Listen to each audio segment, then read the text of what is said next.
And we bucketed them into these three things: the ideal vault, which is you know individuals feel the pain of bad process but maybe don't feel invited to express those concerns. And then we have there's the idea hamster wheel, where the ideas aren't pent up in people's heads and they are coming to the floor, but as they're shared, like basically they just fall off the face of the earth. And then over time maybe the organization realizes we need to have a process to collect ideas and act on ideas and connect them to strategy, so they kind of mature to this more advanced persona of the strategic solver. So I'm curious, what do you think's like more commonplace for organizations? Do you think there's more organizations that are stuck in the idea vault, or maybe in the hamster wheel, or do you think there's more that have figured it out and maybe are living in this world of being a strategic solver?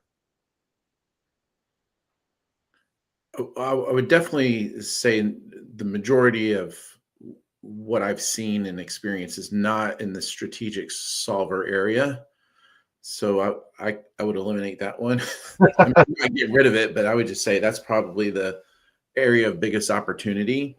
Mm-hmm. And the idea vault and hamster wheel, I would say I pretty much see both of those in many organizations, right? So either they're not creating that psychological safety and environment for ideas to rise to the surface, or people are just running around with their hair on fire, just trying everything that they can and wasting a lot of organizational energy. Yeah. Both cases, I think, are sad in a way, and it's sad to see that when you know that there's a better way. So you're hinting there is a better way. So walk me through how someone might find the keys to the vault. Let's start there. Like they've gone through and they've identified, hey, our journey where we are right now is there's not an openness or open sharing of ideas, and we got to unlock that. So what can an organization do to unlock the idea vault?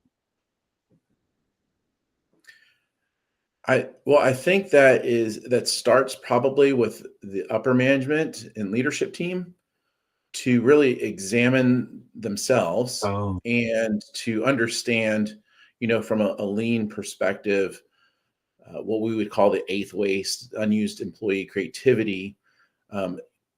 If we're not seeking the advice from those that are closest to the work, that's an issue. So I think it needs to be some self-discovery with leadership to be willing to go where the work is done, to ask questions, create a safe space for the subject matter experts to voice their opinions, and even coach them when they do give their opinions through the idea process and problem-solving process.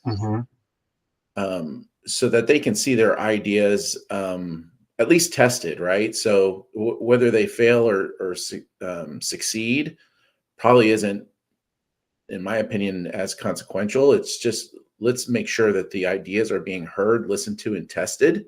Yeah. So that we keep that spigot open for the ideas to keep coming, because not all of them will be knocked out of the park, right? But they all need to be listened to. So we could build the trust by listening and creating an environment, maybe creating some structures around how we can test those ideas, farm those ideas, and test those ideas. All right. So now you could probably guess what the next question is. They identify that they themselves, the organization, stuck on the hamster wheel, and ideas are being shared, but basically they fall through the cracks, or they're over processed and never ending, right? I think in another conversation you and I heard is no one wants to be assigned to a project that has an indefinite end date, right? Projects are a discrete effort with a clear start and stop date with an intended scope in mind. So these organizations who are on the hamster wheel, they're just not making progress. So how do they get off the wheel and inch themselves closer to becoming that strategic solver? They need structure